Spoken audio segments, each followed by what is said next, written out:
It is no secret that Kenyans are some of the best runners in the world. Many of them started running at a very young age before eventually becoming a professional runner. One of the key stages in many of these athletes' development is going over to US to train and develop at one of the universities over there. Today, I'm at the Lorna Kiplat running track in Iten, Kenya, where I'll be watching and documenting one of the running trials for a full scholarship to one of these US universities. Yeah, I'm Steve Troxel. I'm with Union University in Jackson, Tennessee. I'm looking for female athletes to add to our cross-country team. I thank you for coming out today to run. We're running a 5K. Coach Richard is going to start the race, and I just encourage you to keep running, don't quit. What do you look for in athletes? Are there any requirements? We have speed requirements, and that of course is for the cross-country team. The difficult thing is that our school has very strict requirements for the SAT, and so we have to have both of that before we can offer a scholarship. So I'm looking for either an 18-minute 5K or about a 10-minute 3K. Either of those would pass our speed requirements, but they have to have an SAT, and the school requires about a 960, 980 to be able to get into the school. And that becomes a difficult thing for some of these athletes here. Not just academically, but physically even taking the test is a barrier. It costs about 12,000 shillings, which is a lot of money here, and it's only offered 4 times a year. And would this be similar approach by other universities? Would that be like SAT and time trial, or would they be just time trial for them? That's something I'm a little new to, so I don't have a definite answer. I can give you my thoughts. Our school is very strict with that.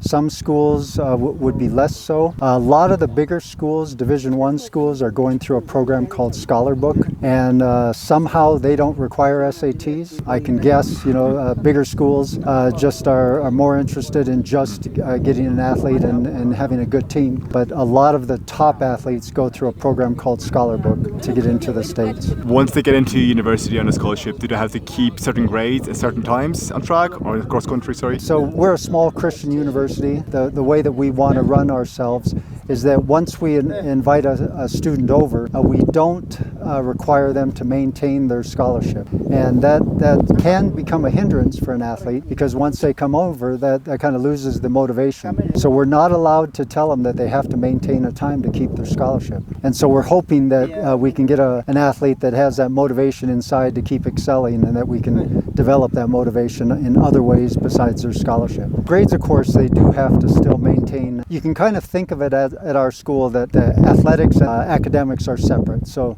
they have to maintain the grades the same as any other student that's there. Pray that you allow them to run their very best and to run free of any bad feelings inside. Let them run with joy and let their feet carry them to victory today. Amen. I am a coach of the 2 athletes. And how old are they? 19. And how young do you usually start your athletes? At 18. She just started this year. Pretty bad. 115, 128, 127. So hopefully now they're getting the right pacing. Both of them.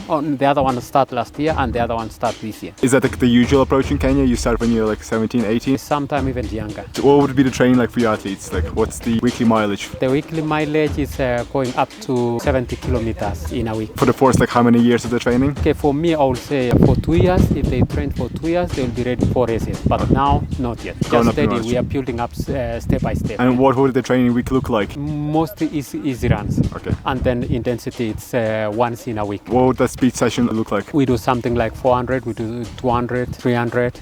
And how many reps would that be? It's going up to 8 or sometime up to 10. And the rest would be just easy runs? The rest is easy because we are still focusing aerobic.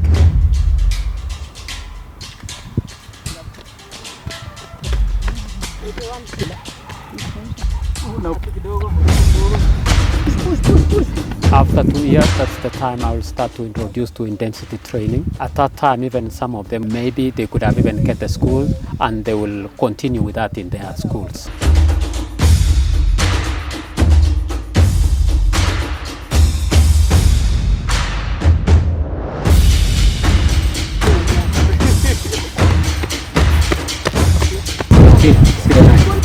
Would that be like a goal for a lot of athletes here once they start running to get a scholarship into one of the universities? That's the goal. Once they go pro, do you see many athletes going back to like Iten or Kenya to train here, or would they stay abroad? Many of them, they go there and they come back here to train, and they go back to race in US. 09 17 49 and then 1802 and then the other one was 1856. Yeah. Altitude makes a huge difference. Yeah, make a huge difference. Yeah. You know, if it was now in Eldoret, they could be even faster than 1709. So 1709 at 2.4 thousand. That's very impressive. yeah. and what's your name? Mildred. Today's your birthday? Happy birthday. And you are 19? Very good job today. Good job. How old are you? 24.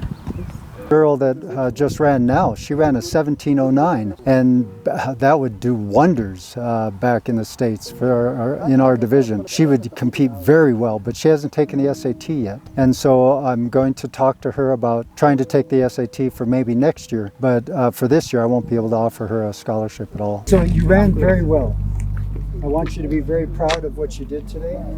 At our university, the three of you would have qualified for a full scholarship to our university on your times. Okay, so you've been working very hard. Mildred, you just started and you're still running very well. So keep training really hard and keep working. I have to tell you, Sylvia, this time, 1709 is really, really good.